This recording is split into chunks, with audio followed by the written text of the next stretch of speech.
ওসমান হাদিকে গুলি করার পরে খুনি 6 ঘন্টার ভিতরে বাংলাদেশের বর্ডার পার হয়ে ইন্ডিয়া চলে গেছে। এই খবর আমরা জেনেছি ফেসবুকের মাধ্যমে। 15ই জানুয়ারি বৃহস্পতিবার মহামান্য রাষ্ট্রপতি আমার প্রজ্ঞাপনে সিগনেচার করেছেন। এটা আমরা কেউ জানতে পারলাম না, কিন্তু আমরা ফেসবুকে দেখলাম যে ওসমান হাদির ভাই ওমর হাদিকে লন্ডন, বার্মিংহাম সহ হাই কমিশনে অ্যাড করে অ্যাটাচ করা হয়েছে। আমার প্রশ্ন হলো, সরকার আমাকে আনুষ্ঠানিকভাবে জানান নাই।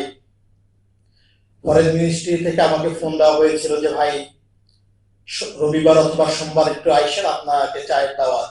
আমি বলেছি যে আমি মালয়েশিয়া যাব, আসলে এসে দেখা করব। কালকে বিকাল থেকে পুরো ফেসবুক, সোশ্যাল মিডিয়া এক ধরনের তোলপাড় চলতেছে।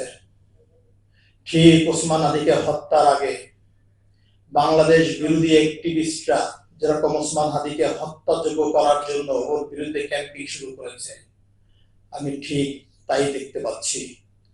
আমাকে হত্যাযোগ্য করে তোলার জন্য এইটাকে ইস্যু করে আমার বিরুদ্ধে সোশ্যাল মিডিয়ায় ক্যাম্পেইন করা হচ্ছে।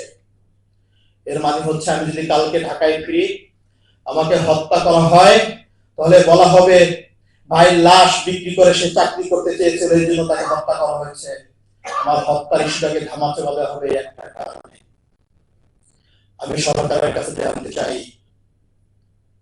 প্রজ্ঞাপন জারি করা হয়েছে, আনুষ্ঠানিকভাবে আমাদেরকে জানানো হবে কিভাবে আনুষ্ঠানিকভাবে বিজ্ঞপ্তির আগে মন্ত্রণালয় থেকে দেশের বাহিরে অ্যাক্টিভিস্টদের হাতে যায়। এইটা যদি হয় একটা প্রজ্ঞাপনের অবস্থা, তাহলে আমাদের দেশে যে নিরাপত্তা চুক্তি হয়, জনগণের নিরাপত্তা কোথায়? মন্ত্রণালয়ের ফাইল মন্ত্রণালয়ের বাহিরে কিভাবে আসে, আমি এটা সরকারের কাছে জানতে চাই। নাম্বার 2, আমি খুব স্পষ্ট করে বলতে চাই, সরকার যদি আমার নিরাপত্তা কথা চিন্তা করে আমাকে লন্ডনে পাঠানোর ব্যবস্থা করে, এই সৎ উদ্দেশ্য থেকে যদি প্রজ্ঞাপন জারি করা হয়, আমি সরকারকে ধন্যবাদ জানাই।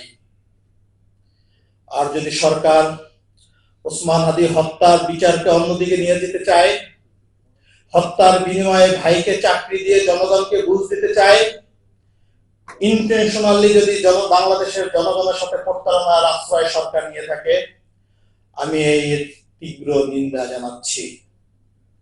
আমি ঘৃণা করে প্রত্যাখ্যান করছি আমার এই সরকারি চাকরি।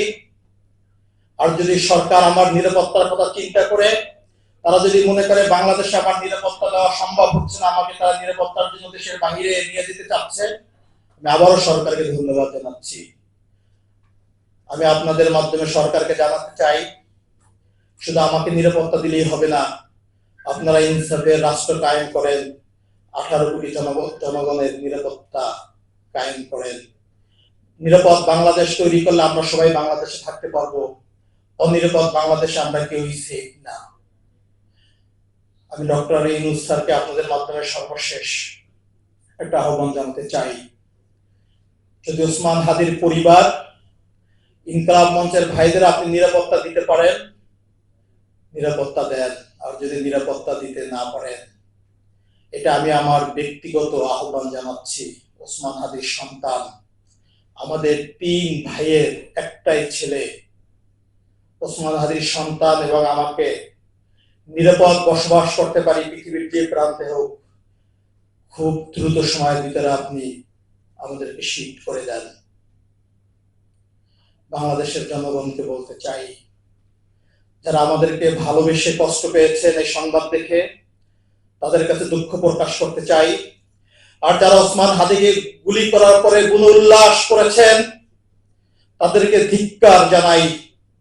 নিরহংকার দেশপ্রেমিক একটি ছেলেকে হত্যার পরে যারা গুণোল্লাস করতে পেরেছেন, তারা এখন দেশপ্রেমের কথা বলে আমাকে নিয়ে যারা সমালোচনা করছেন, আল্লাহ আপনাদের সন্তান, আপনাদের ভাই ওসমান হাদির সাথে যে ঘাতকরা নির্মম আচরণ করেছেন, আপনাদের সন্তান এবং ভাইদের সাথেও যাতে ঘাতকরা নির্মম আচরণ করে।